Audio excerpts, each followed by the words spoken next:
उल्हासनगर जवळच्या नेवाळी नाका परिसरातून एक धक्कादायक घटना समोर आली आहे। एका भोईर टोळीनं केलेल्या रक्तरंजित हल्ल्याची संपूर्ण घटना सीसीटीव्ही कॅमेऱ्यात कैद झाली आहे। विशाल जाधव या तरुणावर चाकूने वार करण्यात आले असून त्याच्या वडिलांना देखील लोखंडी रॉडनं मारहाण करण्यात आल्याचा आरोप आहे।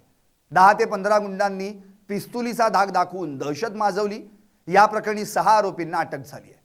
मुख्य आरोपी मात्र अजून फरार आहे। उल्हासनगर हिल लाईन पोलीस ठाण्याच्या हद्दीतील नेवाळी नाका परिसरात कायदा सुव्यवस्थेचे 3:13 वाजल्याचा प्रकार समोर आला। भोईर टोळीनं मध्यरात्री उघडपणे रक्तरंजित हल्ला करत कायद्यालाच खुलं आव्हान दिलं। या मारहाणीची संपूर्ण घटना परिसरातील सीसीटीव्ही कॅमेऱ्यात कैद झाली आहे। मिळालेल्या माहितीनुसार 19 एप्रिलला सायंकाळी प्रमोद भोईर यानं एका गरीब हातगाडा विक्रेत्याला किरकोळ कारणावरून मारहाण केली होती।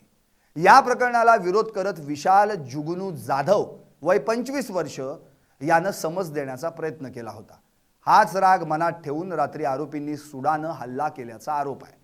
रात्री सुमारे 11:30 वाजता काळ्या कारमधून भावेश भोईर, प्रमोद भोईर, भगवती यादव, ऋषिकेश पवार आणि 10 ते 15 जणांचा जमाव घटनास्थळी दाखल झाला। हातात लोखंडी रॉड, चाकू आणि पिस्तुलीसारखी शस्त्र घेऊन त्यांनी थेट हल्ला चढवला। हे सर्व दृश्य सीसीटीव्हीत कैद झालंय। आमची इथे आठवडी बाजार भरतो। मी स्वतः आठवडी बाजार भरवतो।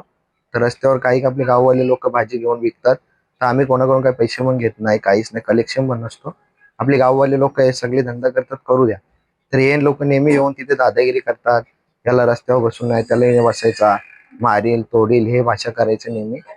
तर त्यांनी आमचा आठवडी बाजार बसवलो मेन आहे, त्याचे येऊन कानपडीत भरली की तू इथे बाजार का बसवतो।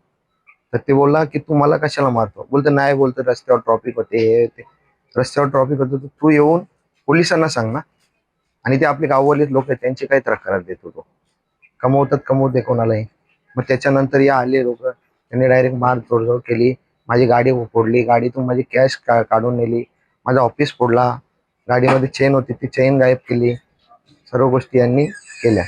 हो, पोलीस स्टेशनमध्ये पोलीस तक्रार पण केली। आणि परत मग मी हॉस्पिटलमध्ये मला घेऊन गेल्यानंतर हॉस्पिटलचे सीसीटीव्ही फुटेज पण आहे, त्याच्यात रिव्हॉल्वर पण दिसते लाईव्ह मध्ये। ही घटना कुठे घडली? निवाल नाका बाजूला पोलीस नवीन हॉस्पिटल झाले, विलास मल्टी स्पेशालिटी हॉस्पिटल, त्या हॉस्पिटलच्या सीसीटीव्ही फुटेज मध्ये ते दिसतंय। त्या हॉस्पिटलवर पण आलेले पोलिसांना हेच बोलतो की मला न्याय भेटला पाहिजे, हीच माझी रक्कल आहे। सीसीटीव्ही फुटेजनुसार भगवती यादव यानं विशालच्या पोटात आणि छातीखाली चाकूने वार केले। वडील जुगनू जाधव वय 51 वर्ष ते मध्ये पडताच त्यांच्यावरही लोखंडी रॉडनं निर्दयी मारहाण करण्यात आली। आरोपींनी पिस्तुलीसारख्या वस्तूनं डोक्यावर प्रहार करत दोघांनाही रक्तबंबाळ केलं। हल्ल्याच्या वेळी नागरिक मदतीला धावले असता आरोपींनी कुणीही मध्ये आला तर संपू, आम्ही कुणाला घाबरत नाही अशी धमकी दिल्याचंही फुटेजमध्ये ऐकू येतंय। या दहशतीमुळे लोकांनी पळ काढला। दुकानदारांनी घाईघाईत शटर खाली ओढलं। त्यानंतर गुंडांनी परिसरात उभ्या असलेल्या वाहनांची तोडफोड करत गाड्यांच्या काचा फोडल्या, कार्यालयाचंही नुकसान केलं। हे सर्व सीसीटीव्ही फुटेजमध्ये कैद झालंय। जखमींना तात्काळ रुग्णालयात दाखल करण्यात आलं। या प्रकरणी हिल लाईन पोलीस ठाण्यात भारतीय न्याय संहिता BNS अंतर्गत गंभीर गुन्हे दाखल करण्यात आले। पोलिसांनी 6 आरोपींना अटक केली आहे, पण मुख्य आरोपी अद्याप फरार आहे। संबंधित आरोपींची गुन्हेगारी पार्श्वभूमी असल्याचंही समोर आलंय। या संपूर्ण घटनेचा अधिक तपास हिल लाईन पोलीस ठाणं करत आहे। गुन्हे प्रगटीकरण शाखेचे पोलीस उपनिरीक्षक संग्राम मालकर हे तपास करतात। नेवाळी पोलीस चौकी अंतर्गत हिल लाईन पोलीस स्टेशन मध्ये आपण हा गुन्हा दाखल केलेला आहे। यामध्ये आता रेकॉर्डवरती एक 5 ते 6 लोकांनी संबंधित जो जखमी आहे त्याला मारहाण केल्याची घटना घडली होती। या संदर्भाने आपण अप्रोप्रिएट सेक्शन अंतर्गत गुन्हा दाखल केला आणि त्वरित एकूण 6 जणांना अटकेची कारवाई केलेली आहे। यामध्ये आणखी काही लोकांचा जर सहभाग निष्पन्न होत असेल तर त्या अनुषंगानेही आम्ही पुढील कारवाई करण्याची तजवीज जी आहे ती ठेवलेली आहे। सर, यामध्ये जे आरोपींची पार्श्वभूमी काय आहे?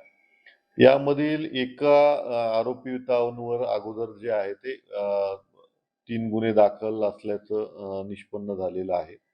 तर त्या संदर्भाने आम्ही आणखी योग्य प्रतिबंधात्मक कारवाई करण्याचं योजलेलं आहे। यामध्ये एकूण किती आरोपी आणि किती अटक केलेले आणि किती अजून अटक करायचे आहेत? एकूण 6 आरोपी आपण अटक केलेले आहेत आणि अगोदर सांगितल्याप्रमाणे आणखी काही सहभाग निष्पन्न झाला तर अटक करता येईल.